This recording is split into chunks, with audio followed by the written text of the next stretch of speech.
Hi everybody, this is Randy Wakeman and I'm taking a quick look at the Sauer SL5 3.5 inch Magnum.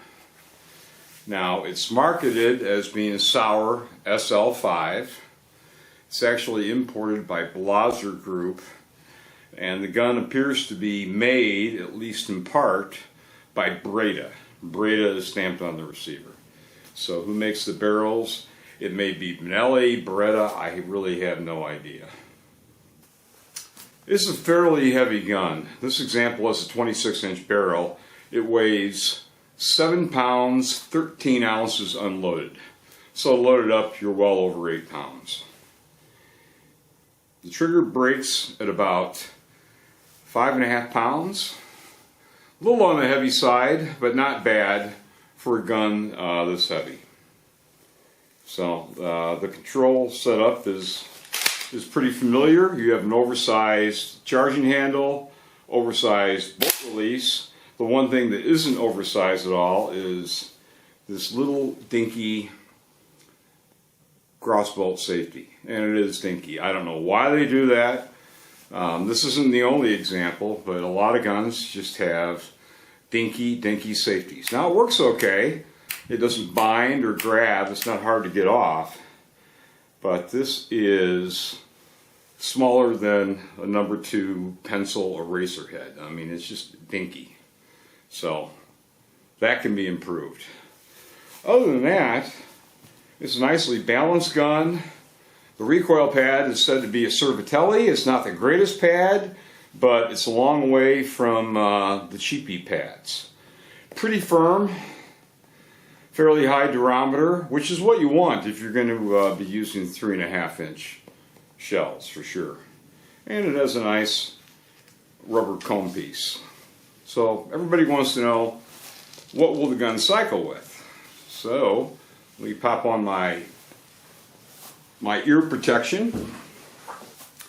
These are Remington American Clay and Field, 1 1/8, 1200 feet per second. The gun is just as received out of the box. I did put a couple drops of G96 on the rails here, but that's about it. So will it cycle? Oh, it loads nice and easy. That's a good deal. So let's see if it cycles.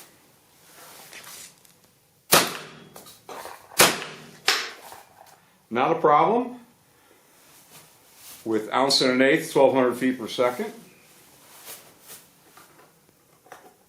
And I have some Federal 1 ounce, 1300 feet per second.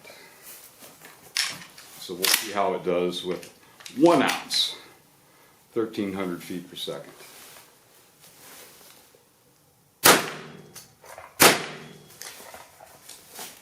Gets them out. That's not aggressive, but it is a 3.5 inch gun.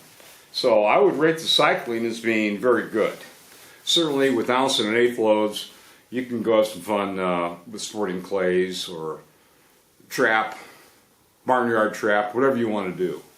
So for a 3.5 inch gun, 1 1/8, 1200 feet per second, I consider that good because there are a lot of 3.5 inch guns that just won't do it. And so this is a gun as received. So another problem, very common with semi-automatic shotguns these days, shotguns in general, is they don't shoot to point of aim. So I've got some paper set up at 40 yards. Now this is just a factory modified choke, which appears to be the same thread as the Benelli Cryo Plus. So I'll take 3 shots at 40 yards just with a modified tube and see if we can get an idea of whether it's shooting roughly to point of aim, or a foot high, 2 feet high, or what.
Well, based on just these 3 shots, it appears to be shooting just roughly, just eyeballing it 50-50, although I see more pellets over to the left. So I would call well, it's hard to say, because if you'll notice the lower right, we've got a lot of pellets there as well. So it's certainly not shooting a foot high at 21 yards or a full pattern high at 21 yards has been the problem with the most recent Benellis. So I'll tell you what, that's at 40 yards. I'm gonna pull it in closer to 20 yards or so, since it is a modified choke, and repeat and make sure we're giving out accurate information. Okay, the target's closer. We've got fresh paper, and this is 20.5 yards by laser rangefinder. Pretty goofy range to pattern a shotgun, unless we're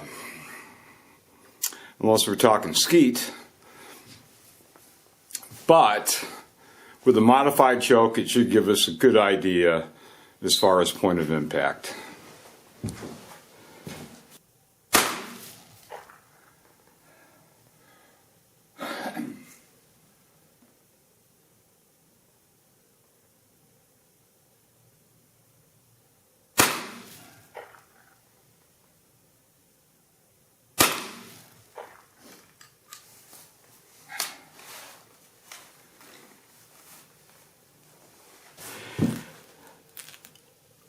Well, that pretty much obliterated that piece of paper. So yeah, it shoots the point of impact for all practical purposes, which is great.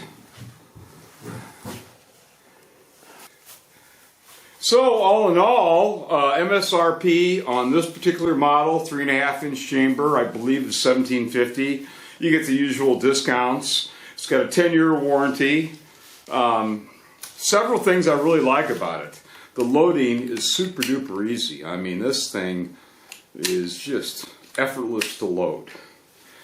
The balance is very, very good, as you can see. Not much recoil. Now, the lack of recoil isn't due to anything special except the 8-pound weight. And as far as cycling, 1 1/8 loads.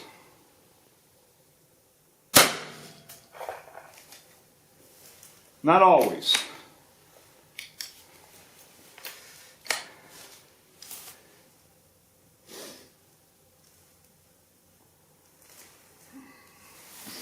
This doesn't happen very often, but the cycling problem is not the gun's fault. The steel head ripped right off of this particular clay and field shell. I hope you can see that. So that doesn't happen every day, but here is the cap that ripped right off. So, yes, that was a jam, but I don't think it was the gun's fault. So, a couple more shots. 1 1/8, 1,200 feet per second once again. We'll see if it kicks them out. Yeah, actually pretty good ejection. So, all in all, I like this gun. The recoil is soft, comparatively, because you do have a pretty decent pad and you've got 7 pounds, 13 ounces of gun plus ammo. So you're over 8 pounds. It's certainly not a pheasant chasing shotgun by any means. I like a 6 1/4 pound gun in a 20 gauge, or 6 3/4 pound gun in a 12 gauge, or even a little bit lighter. But for sitting the duck blind, you like it. It's got a nice stepped rib, which I like. And this is called the Fredbear camo. It even says Fredbear on it. The only, well, there are similar camo patterns they just call vintage camo. If you see a picture of this gun in a catalog, it really doesn't look very attractive. But out in the field, I think it looks good. It'll look great in the duck blind or the goose pit. So all in all, my only niggle is this little safety. So let's get some gloves on here.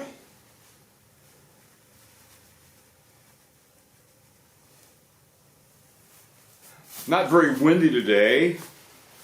About 4 to 5 degrees this morning, but certainly below freezing.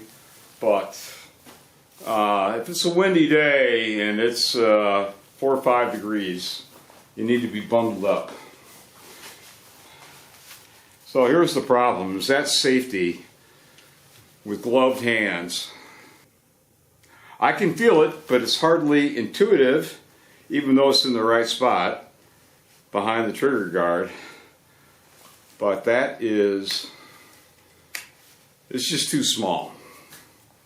So, as far as I'm concerned, it's a very good gun as is. They need to do something about that safety. Even if they want to keep the dinky safety, let it stick out. Get a more generous protuberance. Like, an old Browning B80. It's a little dinky safety too, but it sticks out. It's easy to get. And the safety needs work, but other than that, there's really nothing for me to complain about. They did a real good job. It'll be an excellent choice as a waterfowl gun, which is the idea. So, while I'm on my little rant about little dinky minuscule safeties, here's a Browning B80 20 gauge alloy. I don't like the position of the safety. I prefer the rear of the trigger guard, but this one actually works pretty good. You can see it's steel, or at least metal, I'll call it steel, and it's got a very, very large projection.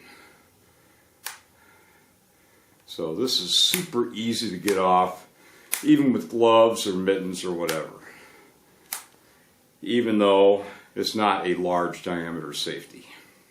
So that's one thing.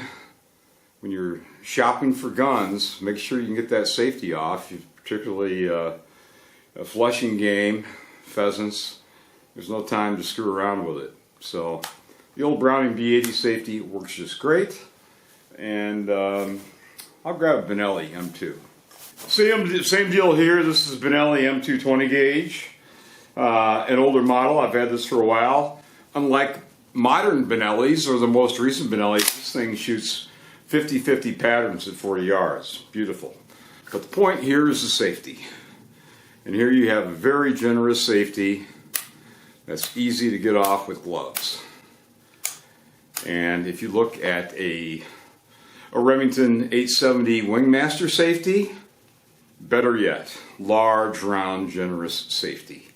So the whole point of safety is get it off instantly, not have to worry about it, and put it back on easily as well. So that's one thing that's been overlooked in a lot of shotguns, whether it bothers you or it doesn't. I have no idea, but it's one thing to think about when you're shopping for your new shotgun, regardless of brand or type. See you later.